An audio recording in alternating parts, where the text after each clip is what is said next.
Hola jóvenes, les habla nuevamente su profesor Jorge Armando Orozco Padilla. En esta oportunidad pues vamos a continuar desarrollando la temática que hemos analizado durante estas últimas 3 semanas. El día de hoy pues vamos a tener la oportunidad de conocer más sobre la revolución sandinista que ocurrió en el año de 1979 en el país de Nicaragua. Vamos a conocer sus características, cuáles fueron las causas que llevaron a la revolución y las consecuencias, así como también analizar los hechos que ocurrieron posterior a esta. Bueno, jóvenes, no siendo más, los invito a que comencemos la clase del día de hoy. Bueno, jóvenes, entonces reiterarle las buenas tardes, sean bienvenidos todos a la clase de sociales del día de hoy. Como hemos venido comentando, el día de hoy vamos a continuar con este macro tema que hemos desarrollado durante estas últimas semanas, que son las consecuencias de las teorías económicas. En realidad, en este año solo hemos trabajado dos grandes temas. El primero, las teorías económicas, que fue el capitalismo y el comunismo, y el segundo, las consecuencias de las teorías económicas o de la aplicación de las teorías económicas. Entonces, vamos a comenzar la clase de hoy.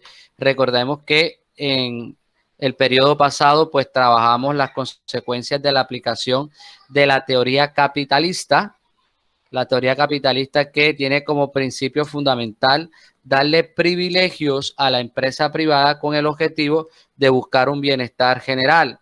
En ese orden de ideas, cuando se implementó el capitalismo, se generaron fenómenos sociales e históricos muy importantes como el imperialismo del siglo XIX, donde los países de Europa invadieron a otros países en busca de mercados y de materia prima.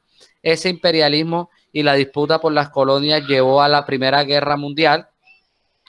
La Primera Guerra Mundial pues ocasionó a futuro la mayor crisis, una de las mayores crisis económicas de la historia, que es que fue la crisis del 29, y tanto el fin de la Primera Guerra Mundial como la crisis del 29 produjo la Segunda Guerra Mundial, que fue algo realmente terrible. Bueno, esas fueron las consecuencias de la aplicación de la teoría capitalista. Cuando se aplica la teoría comunista, que recordemos fue de alguna manera la reacción de los proletarios ante la teoría capitalista, la teoría comunista entonces que busca generar un bienestar general, pero a partir de la nacionalización, ¿cierto?, de las empresas. Es decir, que para el modelo comunista no puede existir las empresas privadas, todas las empresas tienen que ser públicas, tienen que ser del Estado, y si el Estado es el que produce los bienes y servicios, es el mismo Estado el que va a hacer una distribución equitativa de esos bienes y servicios según las necesidades de cada persona. En contraprestación, pues las personas pues van a dar su fuerza de trabajo, ya eso lo habíamos desarrollado. Cuando se ponen en práctica pues esta teoría económica comunista, se generó una primera gran revolución, la Revolución Rusa de 1917, liderada por el partido bolchevique, ¿cierto? Y que tiene como, o que tuvo como fundamento la creación de los soviets, que eran unas juntas locales que eran las que administraban las industrias y administraban pues todo lo que tiene que ver con las empresas. Esta revolución fue liderada por Vladimir Lenin, León Trotsky y el señor Stanley. Posteriormente a la Revolución Rusa, otra revolución muy importante fue la Revolución China, liderada por el Partido Comunista Chino, como gran aporte a las revoluciones. La Revolución China dio el modelo de revolución conocido como Guerra Popular Prolongada, que anotaba que la forma como se debía llegar al poder era a través de la vía de las armas y que se iba a prolongar a lo largo del tiempo. El líder de la revolución china fue el señor Mao Zedong o Mao Zedong. Ambos nombres son correctos. Después pasamos, digamos, a las revoluciones comunistas más importantes que se dieron en nuestro continente, en nuestra región de Latinoamérica. Y ahí encontramos a la revolución cubana, que se dio en el año de 1957, después de una dictadura feroz que estuvo en el país de Cuba por más de 30 años, por más de 20 años, del señor Fulgencio Batista. Unos jóvenes se levantaron contra esa dictadura que además defendía los intereses económicos norteamericanos y llevaron a cabo la gran revolución cubana con el movimiento 26 de julio, liderado por Fidel Castro y su hermano Raúl Castro, además de Camilo Cienfuegos y por supuesto el señor Ernesto Guevara de la Serna, más conocida como Ernesto el Che Guevara. Bien, el día de hoy vamos a conocer la última de las grandes revoluciones. Esta revolución se dio en América Latina, de las revoluciones comunistas. Se dio en el año de 1979 y se dio en el país de Cuba, de Nicaragua. Bueno, antes de comenzar con la revolución sandinista o revolución nicaragüense, vamos a hacer un pequeño pare ahí a ver si algún estudiante tiene alguna duda, alguna pregunta o hasta ahí todo ha quedado claro. ¿Todo ha quedado claro hasta ahí? ¿Hay alguna duda? ¿Todo claro? Todo claro. Ok. Bueno, entonces comencemos con el tema del día de hoy, que es Revolución Sandinista 1979. Esta es la última de las grandes revoluciones. ¿Cuál era el contexto de la época? Primero hay que entender el contexto de la época. Habían dos hechos muy importantes que estaban ocurriendo en Nicaragua antes de la revolución. Lo primero es que Nicaragua tenía una dictadura de nada más y nada menos de 45 años.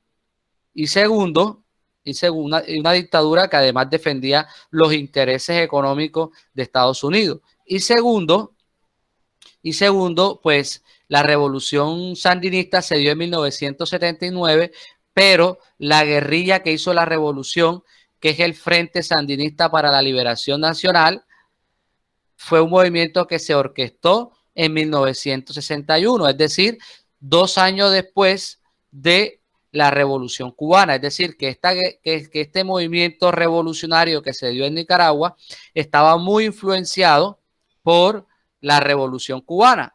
La Revolución Cubana, recordemos que se dio en 1959 y no solamente influenció en Nicaragua, sino que fue fundamental para inspirar el nacimiento de muchas guerrillas en Latinoamérica, entre esas, por supuesto, Colombia. Recordemos que las guerrillas en Colombia nacieron en 1964, la primera, que fue la FARC.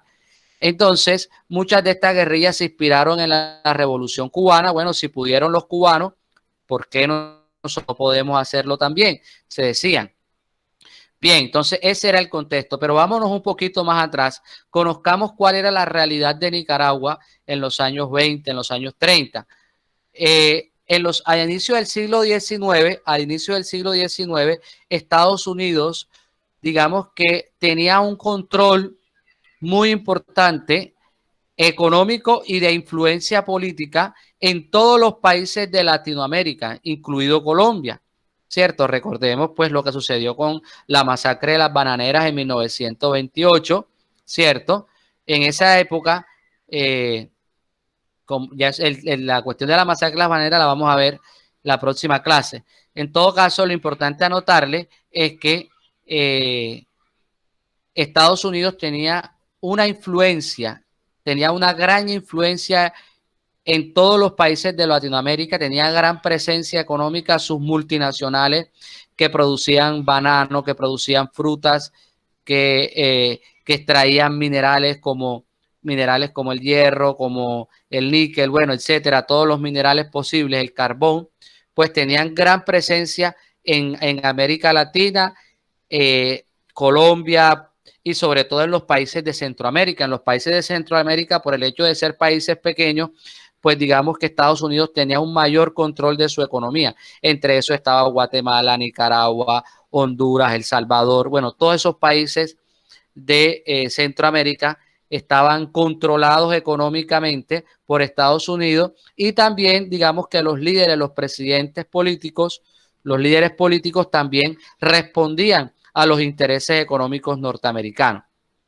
Cuando un presidente, cuando un líder político no respondía a los intereses o se oponía a los intereses económicos norteamericanos, de las multinacionales norteamericanas, automáticamente los Estados Unidos invadía esos países de Centroamérica y colocaba un gobierno conocido como gobiernos títeres, ¿cierto?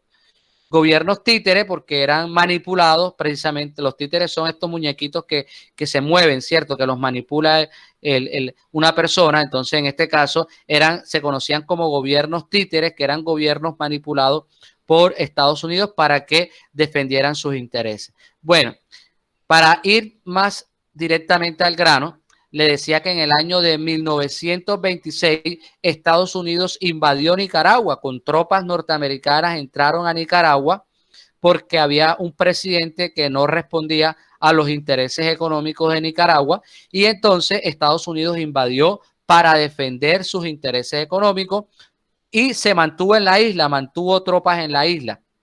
Esto pues llevó a un gran descontento a la población de Nicaragua, especialmente a un líder campesino conocido como Augusto Calderón Sandino. Augusto Calderón Sandino era un campesino, pero era una persona que digamos que era un líder campesino, un líder social, pues que estaba disgustado, estaba inconforme con el hecho de que Estados Unidos invadiera su país. Se sentía que estaba violando su soberanía a Estados Unidos, y entonces Augusto Sandino decidió organizar un ejército popular, es decir, ejército formado por campesinos, para luchar contra la ocupación norteamericana en Nicaragua. Repito, Estados Unidos había entrado con tropas en 1926. Y Sandino entonces armó un ejército. A ese ejército se le conoció como Ejército Popular Sandinista. ¿Cuál era su objetivo? Echar a los norteamericanos, a los gringos, echarlos de su país, de Nicaragua, echar a las tropas norteamericanas que se encontraban en Nicaragua. Y así fue. Los campesinos nicaragüenses eran bravos, luchaban con tenacidad, luchaban con amor, y sobre todo tenían como un objetivo, y era liberar a su nación de la invasión norteamericana. Y efectivamente el Ejército Popular Sandinista derrotó a las tropas norteamericanas que se encontraban en Nicaragua y los expulsó de Nicaragua en el año de 1933. Fueron expulsadas las tropas norteamericanas de Nicaragua, es decir, habían entrado en 1926 y fueron expulsados en 1933. Quiere decir que duraron 7 años ahí ocupando el territorio nicaragüense hasta que llegó el señor Augusto Calderón Sandino y los expulsó. Sin embargo, los gringos no se iban a quedar con esa. Los gringos estaban ardidos porque Sandino los había expulsado. Así es que decidieron contraatacar, ¿sí? Comenzaron y crearon los norteamericanos de forma clandestina, crearon un grupo dentro del ejército nicaragüense, un grupo de comandantes, de generales que se encontraban dentro del ejército nicaragüense, que de pronto eran afines a su ideología y a la defensa de los intereses norteamericanos, y formaron un grupo conocido como la Guardia Nacional, formado, repito, por miembros del ejército y por generales del ejército que apoyaban los intereses norteamericanos. Entre esos líderes, entre esos generales que estaban ahí, había un señor que se llamaba Anastasio Somoza, era un general del ejército. Bueno, Anastasio Somoza lideraba la Guardia Nacional, y la Guardia Nacional precisamente en un momento en el que Sandino pues ya había decidido hacer un acuerdo de paz, había entregado sus armas, después de expulsar a los gringos, que era su objetivo, el Ejército Popular Sandinista se desintegró y Sandino pues volvió a sus actividades cotidianas, sus actividades normales, laborales, que era la agricultura. Él era un campesino. Ahí lo encontraron la Guardia Nacional y lo ejecutó. En el año de 1934, la Guardia Nacional, liderada por Anastasio Somoza y siguiendo las órdenes del gobierno norteamericano asesinó a Augusto Sandino. Y de paso, el mismo Anastasio Somoza hizo un golpe de Estado, es decir, implementó una dictadura donde el poder, como bien sabemos, se toma por la fuerza, y desde ese momento Anastasio Somoza se iba a convertir en el dictador de Nicaragua, un dictador que era apoyado por Estados Unidos porque seguía los lineamientos, porque defendía a capa y espada los intereses económicos norteamericanos. Pero esa dictadura de Nicaragua fue una dictadura muy particular. ¿Por qué, profe? Porque no fue una dictadura, digamos, tradicional, porque era prácticamente una dictadura monarquía. ¿Cómo así, profe? Porque el poder fue después de la muerte de Anastasio, que fue, entre otras cosas, asesinado por un poeta. Tenía 20 años de ser dictador de Nicaragua y luego fue asesinado por un poeta. Bueno, lo sucedió en el cargo del gobierno su hijo, Luis Somoza. Y después del hijo de Anastasio lo sucedió el otro hijo, el hijo mayor de Anastasio, que fue Anastasio de Baile Somoza. Es decir, que durante 45 años la familia Somoza gobernó a Nicaragua, repito, familia de militares que implementaron una dictadura, y todos tres defendían los intereses económicos norteamericanos.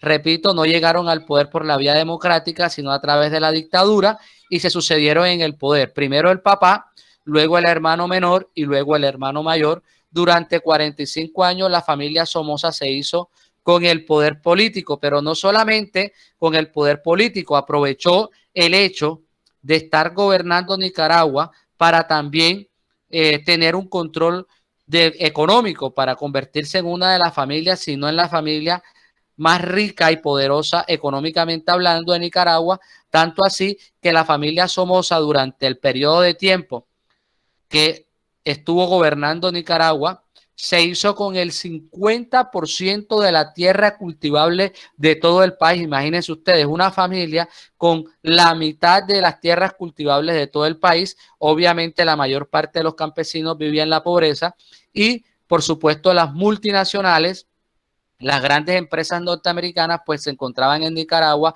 aprovechándose pues de los recursos naturales de Nicaragua y explotando la mano de obra de Nicaragua. Durante ese periodo, repito, que duró la dictadura, estamos hablando de 45 años, desde 1934 hasta 1979. Bien, entonces ese era el contexto de Nicaragua. Era un país que había sido invadido por un ejército extranjero, un ejército norteamericano, que luego se había organizado un grupo de personas que buscaban liberarse de esa ocupación norteamericana, liderados por Augusto Sandino. Lo lograron, pero Sandino luego fue ejecutado, como vemos en el periódico. Aquí vemos al señor de sombrero de Sandino, y estos tres que están aquí fueron los presidentes de los dictadores de Nicaragua: Anastasio Somoza, su hijo Luis Somoza y su otro hijo Anastasio Somoza de Baile. Entonces, el poder fue sucedido por tres dictaduras de la misma familia que gobernaron el país por mucho tiempo. Ok, hago un pequeño stop aquí. Pregunto si hasta ahí todo ha quedado claro o tienen alguna duda, algún comentario al respecto. ¿No ha quedado todo claro hasta ahí? ¿Sí? Sí.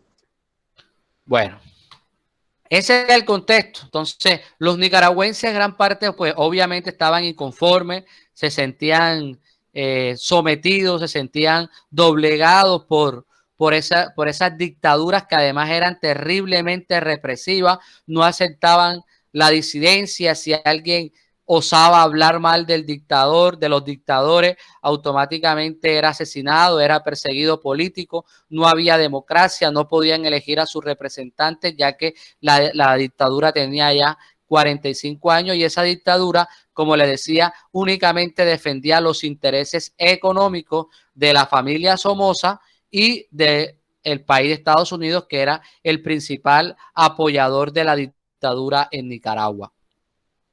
En el año de 1961, es decir, 30 años después del asesinato de Sandino, ¿cierto? 30 años después del asesinato de Sandino, y 2 años después de la Revolución Cubana, 2 años después de la Revolución Cubana, nace en el año de 1961, se crea el Frente Sandinista para la Liberación Nacional o Frente Sandinista para la Liberación de Nicaragua, el FSLN.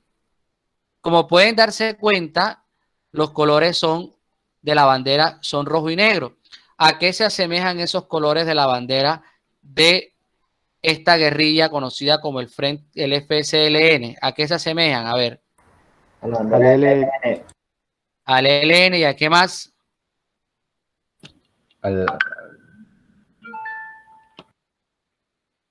¿A qué más se asemejan?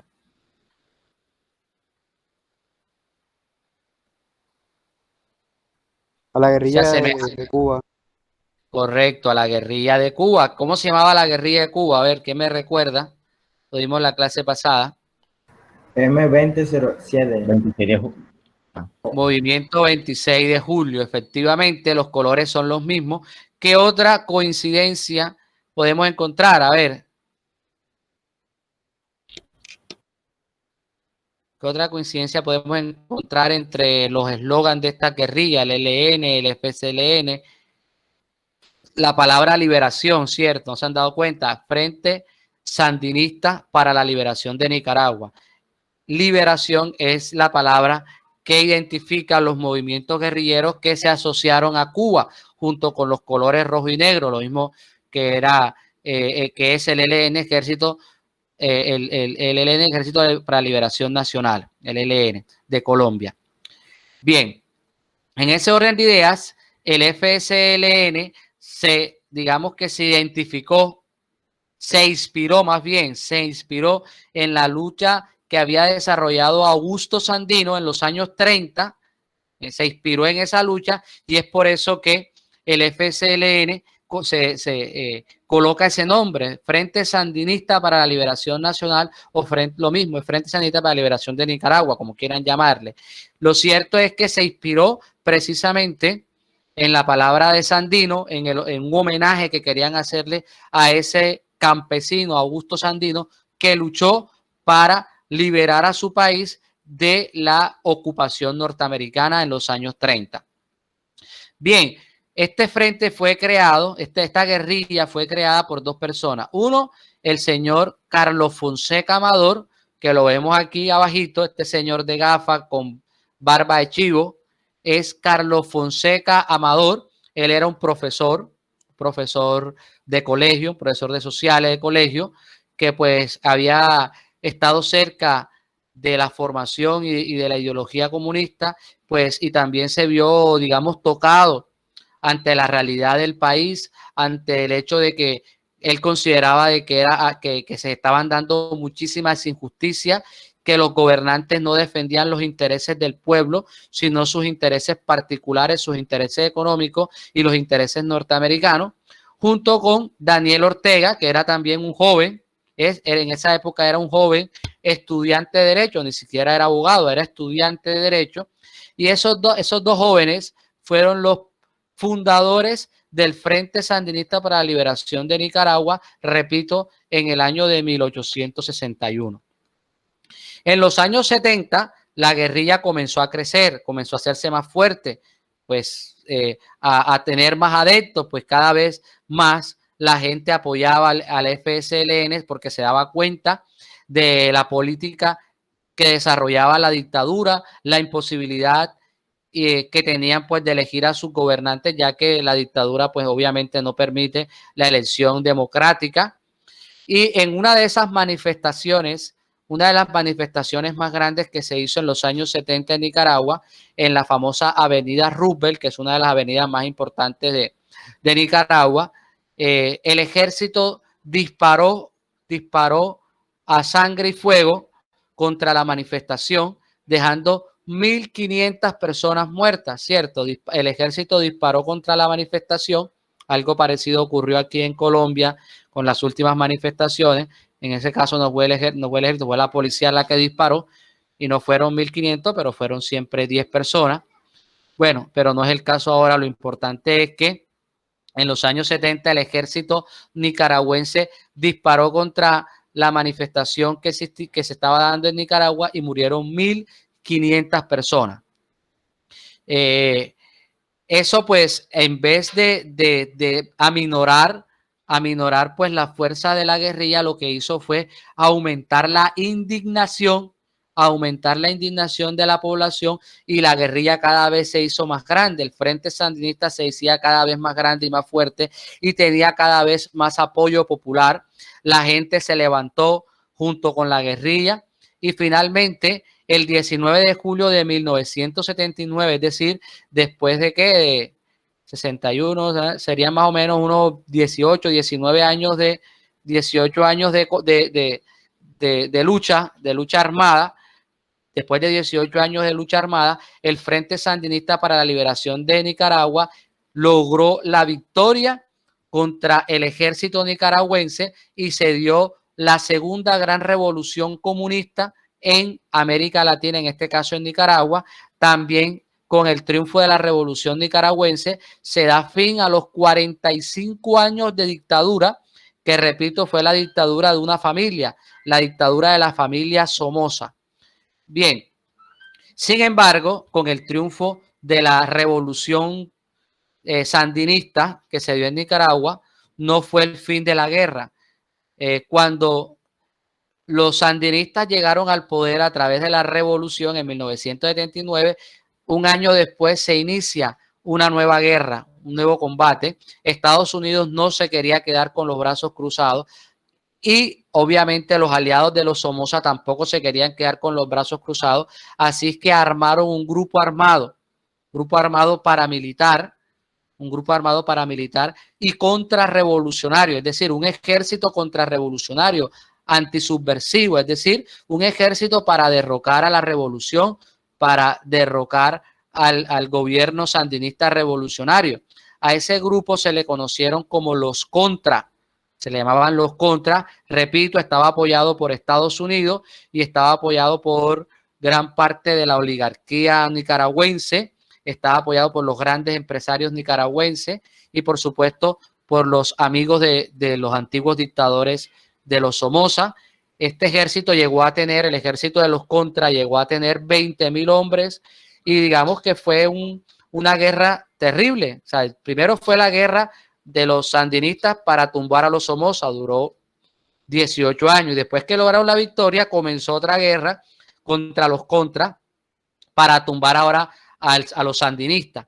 Esa guerra duró 10 años, pero fue una guerra terrible porque los Contra atacaban a la población civil, atacaban a los campesinos principalmente, y habían una gran cantidad de violaciones a los derechos humanos y al derecho internacional humanitario. Finalmente, esta guerra entre los sandinistas y los Contra finaliza en el año de 1989 con un tratado de paz, con un acuerdo de paz, donde se llega al acuerdo de que se va a hacer, pues después de 70 años, se iba a hacer por fin unas elecciones democráticas. Recordemos que no se había hecho la elección democrática porque primero fueron 45 años de dictadura y luego fueron 10 años de revolución, donde tampoco se hicieron elecciones democráticas hasta comienzo de los años 90, que se hizo un acuerdo de paz y se inició entonces, se dio la paz por fin en Nicaragua, aunque todavía queda mucho resentimiento de parte de la población, sobre todo de las víctimas de los Somoza y de las víctimas de los Contra, que después llegaron al país en los años 80. Bien, jóvenes, hago nuevamente un stop. ¿Alguna pregunta? ¿Nos quedó claro ahora sí cómo se dio la revolución sandinista, la revolución nicaragüense? ¿Hay alguna pregunta, algún comentario al respecto? Hasta el momento Nicaragua es comunista. Bueno, ¿qué te digo? La revolución comunista como tal, liderada por el Frente Sandinista para la Liberación Nacional, se dio entre 1979 y 1989 que se llegó al acuerdo de paz, ¿ya? En la actualidad, el presidente de esa época era este señor que está aquí que vemos, de bigotico y de gafas, que se llama Daniel Ortega. Él era el líder del FCLN y fue presidente de Nicaragua durante la revolución. Posteriormente ya se abre, en los años 90 se abre un proceso democrático donde se eligen a los presidentes, a los gobernantes, y nuevamente hace más o menos unos 10 años, Daniel Ortega gana democráticamente la elección, es decir, se convierte en candidato a la presidencia, la gente lo elige como presidente y llega al poder en Nicaragua ya como presidente, pero no por la vía revolucionaria, sino por la vía democrática. Y es el actual presidente de Nicaragua, es el señor Daniel Ortega, y el partido pues que está en el poder hoy en Nicaragua es el Frente Sandinista para la Liberación Nacional, que ya no es guerrilla, sino que es un partido político, y es el que está gobernando en la actualidad. No tiene un gobierno, digamos, con una política de nacionalización de las empresas, de estatalización de las empresas, como sí lo hubo en Cuba, ¿cierto? Como se intentó hacer en Venezuela, pero sí es un gobierno, pues que podemos decir que es lo que llaman algunos en la actualidad un gobierno alternativo, un gobierno del socialismo del siglo XXI, algunos lo llaman también de esa forma, donde no se elimina del todo la empresa privada existe, pero sí se le impone una carga tributaria. ¿Cómo así, profe? Una carga alta de impuestos a las empresas privadas, y con esos impuestos se invierte en lo social, se hace una distribución equitativa de la riqueza, se invierte en la salud, se invierte en la educación, se invierte en infraestructura. Entonces, si la pregunta es si es un gobierno comunista, digamos que no, es un gobierno, podemos llamarlo un gobierno alternativo, donde hay un control más estricto sobre la concentración de la riqueza. Las empresas privadas existen y cumplen un papel importante en la economía, pero tienen que pagar mucho más impuestos, los cuales son redistribuidos en la población. De todas maneras, el gobierno actual de Ortega es un gobierno que está muy criticado. Espera un momentico aquí. Nelson. Es un gobierno que está muy criticado en la actualidad porque algunos lo acusan de violación a los derechos humanos, ¿ya? De violación a los derechos humanos. Entonces está siendo investigado porque no, algunos argumentan de que no permite la protesta social, pues, pues en la actualidad ha tenido muchas críticas por eso. Bien, ¿alguna preguntita, alguna otra pregunta? ¿Todo claro entonces? Todo claro. Bueno, para terminar ya con el tema de las revoluciones, ¿cuáles son las grandes enseñanzas que nos dejan las revoluciones? Bueno, se las comento. La primera nos deja una gran enseñanza de luchar por nuestros ideales y en contra de la injusticia. Digamos que uno de los principios fundamentales o de las enseñanzas más importantes que nos deja los revolucionarios, las diversas revoluciones que vimos, la rusa, la cubana, la nicaragüense, la china, es que nosotros todos tenemos derecho de exigir el respeto de nuestros derechos, que cuando consideremos que se nos están violando nuestros derechos, que se está haciendo, que hay cosas injustas, que están pasando cosas injustas, también es nuestro derecho el protestar, también es nuestro derecho luchar por lo que consideramos justo, ¿cierto? Entonces, eso creo yo que es una de las más importantes enseñanzas que nos deja las revoluciones. Sin embargo, es importante enfatizar que muchas veces esa lucha se hace utilizando la violencia. Desde la institución educativa, nosotros no podemos apoyar el hecho de que las reivindicaciones sociales se utilice la violencia para exigir esas reivindicaciones sociales. Si hay desigualdad social, si hay pobreza, existen mecanismos democráticos que se pueden utilizar para exigir una distribución más equitativa de la riqueza, para luchar contra la desigualdad, para luchar contra la injusticia. Hay mecanismos democráticos que establece la Constitución que no requieren la violencia, porque cuando utilizamos la violencia, pues muchas veces se deslegitima la legítima lucha, la legítima protesta. Fíjense lo que pasó ahora, bueno, lo que está sucediendo en el país, lo que pasó la semana pasada, un hecho totalmente aberrante es la palabra correcta, donde unos miembros de la policía, que entre otras cosas nosotros le pagamos con nuestros impuestos, la indumentaria que tienen, las armas que tienen, el sueldo que tienen, todo eso se lo pagamos nosotros, su papá y pues todas las personas de Colombia somos los que costeamos el sueldo, las armas y la vestimenta de los policías. Todo lo que ellos tienen se lo damos nosotros a través de los impuestos. Bien, ¿y se lo damos con qué objetivo? Con el objetivo de que protejan a la población, ¿cierto? Que defiendan la población, no para que la asesinen, ¿cierto?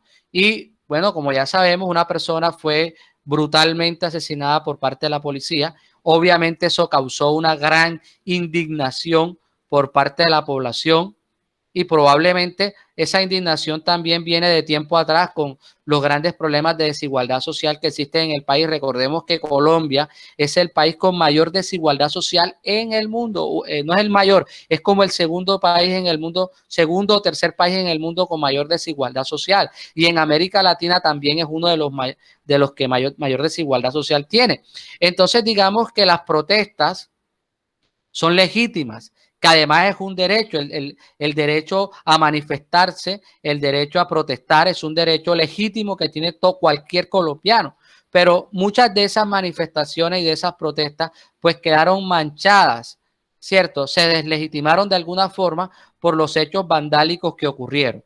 Entonces nosotros, como ustedes que se están preparando como estudiantes, como futuros ciudadanos de la nación de Colombia, debemos sí tener claro que tenemos que defender nuestros derechos, pero no utilizando la violencia. Entonces, fíjense, las guerrillas en Colombia, pues utilizaron la violencia para defender sus ideales y de pronto muchas personas estarían de acuerdo con la lucha o con las causas que originaron esa lucha.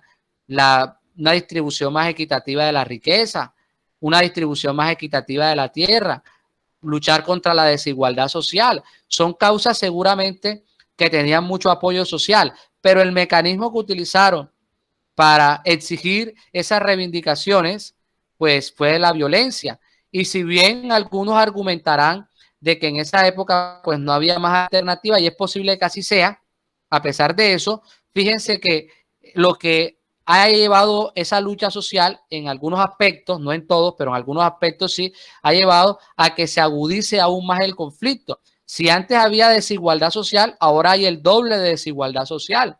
Si antes había pobreza en el campo, ahora hay el triple de pobreza en el campo. Pero además de la pobreza, eso ha llevado a muerte, asesinato, a sufrimiento de víctimas. Entonces, nosotros como estudiantes que nos estamos formando, tenemos que tener claro que tenemos derecho y que también tenemos derecho a defender nuestros derechos, que podemos luchar contra las injusticias, pero que esa lucha se debe basar dentro de los lineamientos constitucionales y de los lineamientos democráticos y de los mecanismos que nos brinda nuestra Constitución, que entre otras cosas la Constitución de nosotros, que es la Constitución que está vigente. ¿Cuál es la Constitución que está vigente? ¿Quién me recuerda? En Colombia.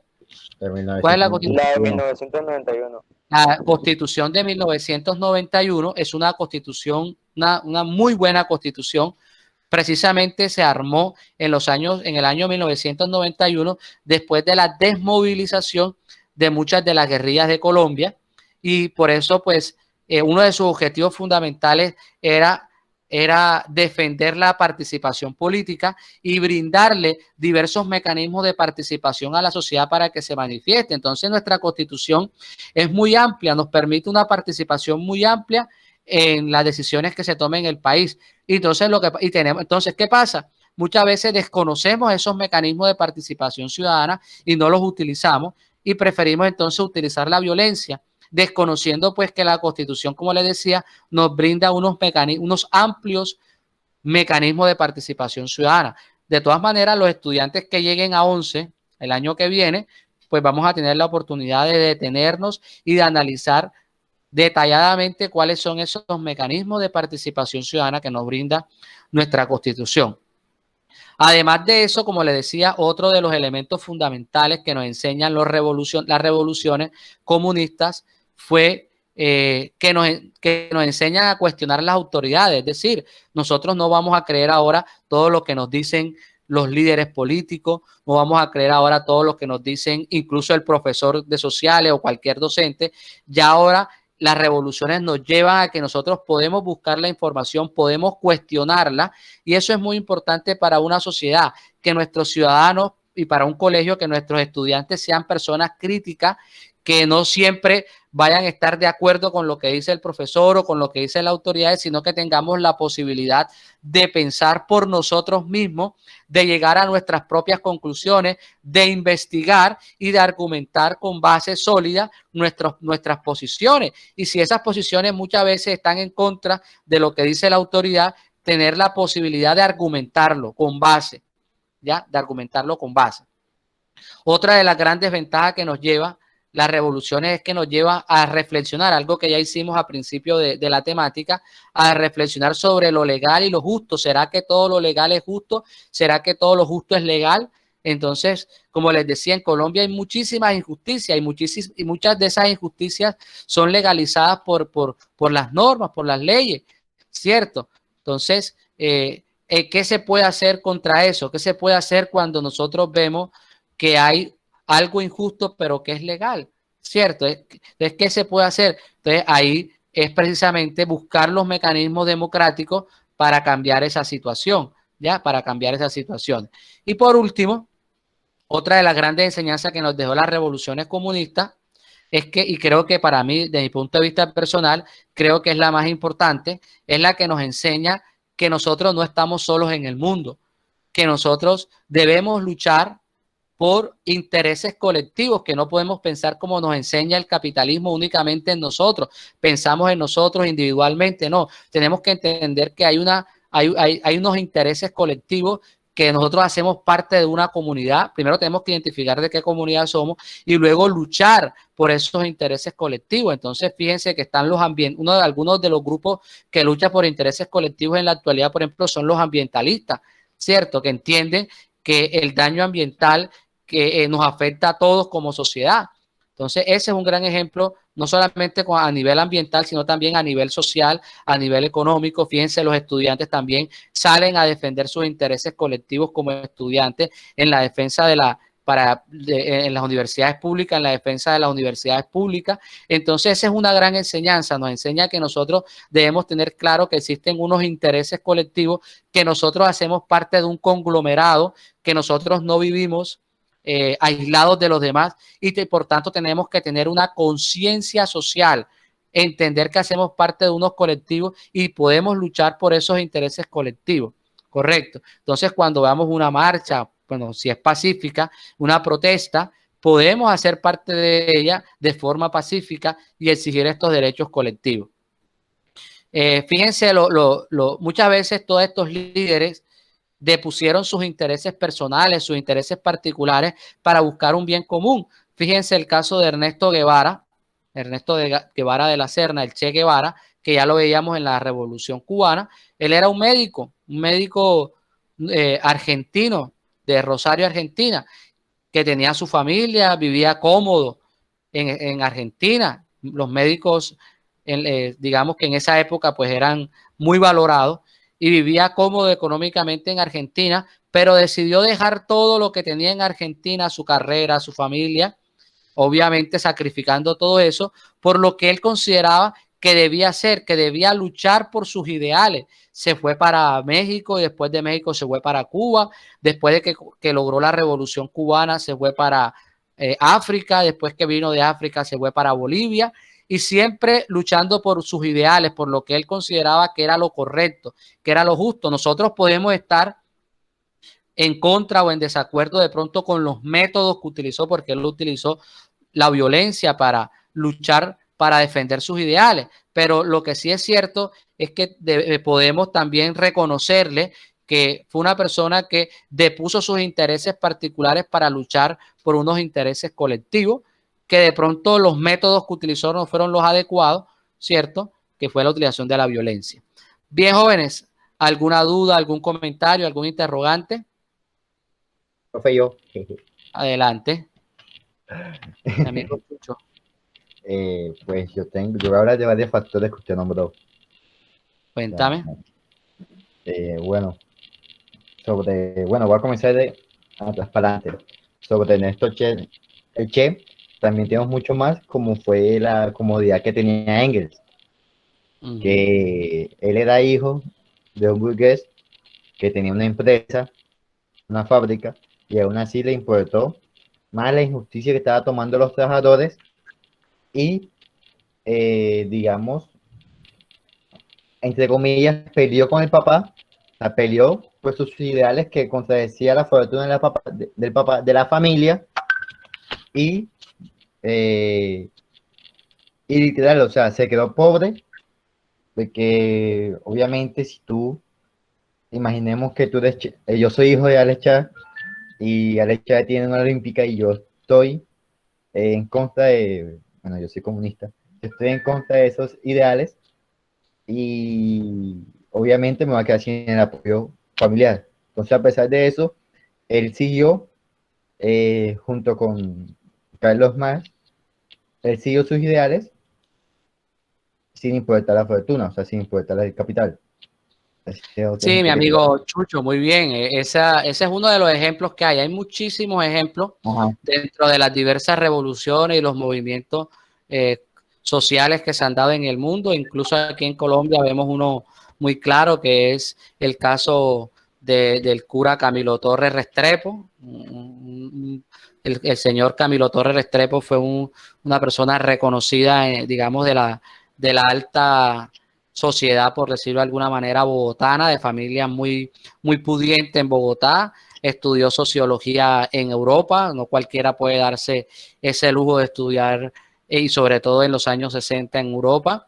Luego regresó aquí a Colombia, se convirtió en padre, sí, asumió, se metió a cura, y luego pues fundó la Facultad de Sociología de la Universidad Nacional. Pues no tenía, digamos, ninguna necesidad pues de entrar a un movimiento armado. Eso sí, que era muy crítico debido a su formación. En esa época había un movimiento dentro del catolicismo, que era la teología de la liberación. Pues no voy a entrar a profundizar ahí porque nos extenderíamos demasiado, pero resumiéndole, el padre Camilo Torres Restrepo decidió pues dejar la universidad, dejar su familia, incluso dejar sus hábitos religiosos, y se enroló en la guerrilla del ELN.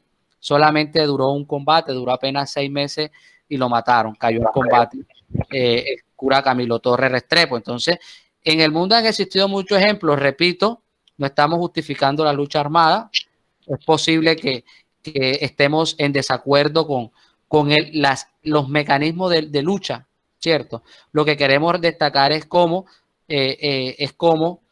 muchas personas luchan por unos intereses colectivos, ¿ya? Y es que es lo que de pronto nosotros en la actualidad, en este mundo que es un mundo en su mayoría capitalista, que únicamente nos enseña a defender, a pensar solamente en mí, en buscar solamente mis intereses, a ser egoísta, a competir, nos enseña a competir, hasta en el colegio nos enseñan a competir. Entonces nos entregan el boletín y lo primero que vemos es qué puesto ocupaste. No, eso no debería ser así, porque el objetivo de la educación no es ocupar el primer puesto. ¿Para qué está estudiando mi querida amiga María Camila? ¿Para ser la primera del salón? Pregunto, María Camila, ¿para qué estás estudiando tú? ¿Cuál es tu objetivo? Poder ser una profesional.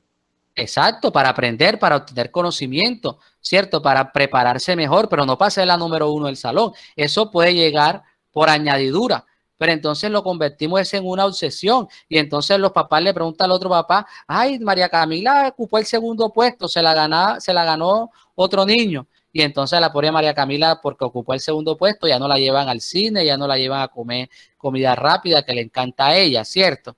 Entonces, no es el objetivo, lo importante no es la competencia, no es pensar en uno, sino pensar en colectivo. ¿Por qué no pensamos más bien cuál es el estudiante más solidario? Bueno, si yo soy bueno en sociales, si yo soy bueno en matemáticas, ¿por qué no ayudo a un alumno, a un compañerito de forma solidaria que le esté yendo mal? ¿Cierto? Si yo tengo internet en mi casa y a 2 o 3 casas vive un compañerito de mi mismo salón que desgraciadamente no tiene internet, y bueno, yo veo mis clases, yo lo puedo invitar a mi casa que veamos la clase juntos, ¿cierto? Eso es solidaridad y eso es lo que quiero resaltar de estas revoluciones, es decir, y no estoy hablando de pelear ni nada, sino de eso, de buscar ese pensamiento solidario con los otros, de no pensar únicamente en uno, de no ser egoísta, porque, repito, el capitalismo nos enseña a eso, es a pelear por mí. Entonces, si me gané la lotería, yo lo que hago es pensar únicamente en mí. Si mi papá me da plata, yo no le doy al hermano, sino que la plata es mía solamente. Tenemos que comenzar a pensar también en los otros, en el otro, en ayudar y colaborarle al otro. Pienso que es la mayor enseñanza que nos deja las revoluciones. ¿Algún otro comentario? ¿Alguna otra duda? No había terminado, pero bueno. Y también sobre las movilizaciones que están pasando, cabe recalcar que, pues, bueno, bien, no justifica. Ahí sí tenemos comentarios, o sea, pensamientos muy diferentes entre el profesor y yo, pero eso no va al caso.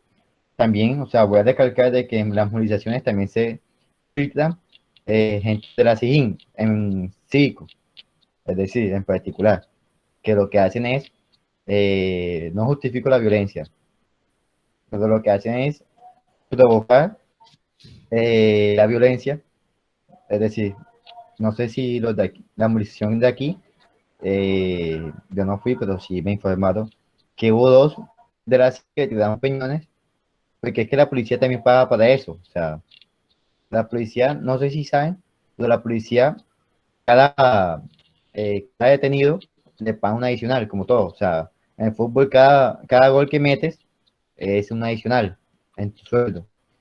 Entonces,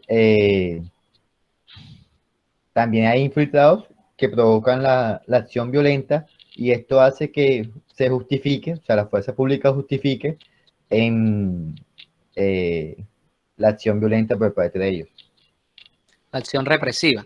Bien, efectivamente, mi querido amigo Chucho, de todas maneras, nosotros del proceso formativo tenemos que estar, por supuesto, en desacuerdo con cualquier forma de violencia, tanto la acción represiva del Estado, digamos, el exceso de acción represiva, porque de todas maneras el Estado tiene cierto poder represivo que se lo da incluso la Constitución cuando habla del monopolio de la fuerza, ¿cierto? Entonces, lo que se critica aquí no es la acción represiva como tal, sino el abuso de la acción represiva, ya el exceso de fuerza, la fuerza desmedida. Tú no puedes comparar una piedra no la puedes comparar con una bala. Si si a ti te están tirando piedra, tú no puedes responder con bala, porque eso es un uso desmedido de la fuerza, ¿cierto? Eso es un uso desmedido de la fuerza. Entonces, ahí es donde vamos. Igualmente, también está mal la utilización de la fuerza por parte de los manifestantes. Nosotros, el gremio de los profesores, creo yo, estoy casi seguro de eso, que somos el gremio que más marchas hacemos en Colombia anualmente. De pronto los estudiantes también están ahí peleando con nosotros, pero los profesores estamos ahí en el ranking, entre el primero, segundo o tercer puesto del gremio que más protestas hace, que más marchas hace. Y desde que yo estoy en el magisterio, que te voy a decir que estoy hace bastantes añitos, estoy hablando de hace más o menos unos 11 años, que casi nunca me pierdo una marcha, hasta el momento todavía en esos 11 años que llevo marchando al año, marcho como unas 10, 11, algunos años, unos años más que otros, pero en promedio ponle tú 10, 11 veces marcho. En esos 11 años que he estado marchando, nunca me ha tocado tirar piedra, nunca me ha tocado correr por gracia en la... Es decir, nunca las marchas que hacemos los profesores desde que estoy haciendo terminan en violencia. Entonces, creo que hay que tener muy claro sobre eso. Y es más, yo pienso que cuando una marcha comienza a utilizar la violencia se deslegitima. ¿Por qué? Porque cuando uno sale a marchar, uno marcha para protestar, uno marcha para mostrar nuestra inconformidad contra un tema determinado, Pero cuando esas marchas terminan en violencia, ya no se habla del tema. ¿Por qué estaban marchando? Ya nadie habla del por qué estaban marchando, sino el hecho violento que se ocasionó. Y entonces se pierde el tema, el objetivo de la marcha, que marchaba por unos temas. Entonces sí, hay que anotar ese punto ahí. Bueno, vamos entonces ya a terminar. Si no hay más comentarios, pues no sé si hay más comentarios. Vamos a terminar con un videíto precisamente de la Revolución Nicaragüense, ya para terminar con el tema del día de hoy y pasar entonces a la parte que les gusta a ustedes, que es las preguntas. Ok, jóvenes, estamos ya dando por terminada la clase del día de hoy. Espero que hayan tenido la posibilidad de entender con claridad cuáles fueron las causas de la Revolución Sandinista, cuáles fueron sus principales protagonistas y entender pues todos los elementos fundamentales de una revolución en general, cuáles son las principales enseñanzas, las cosas positivas y también, por supuesto, las cosas negativas. Bien, jóvenes, les agradezco a todos su atención y los espero la próxima clase dentro de 15 días para hablar de otro tema. La próxima clase pues vamos a hablar de un tema también muy importante, que es el sindicalismo. Bueno, jóvenes, quedamos así y nos vemos en una próxima oportunidad.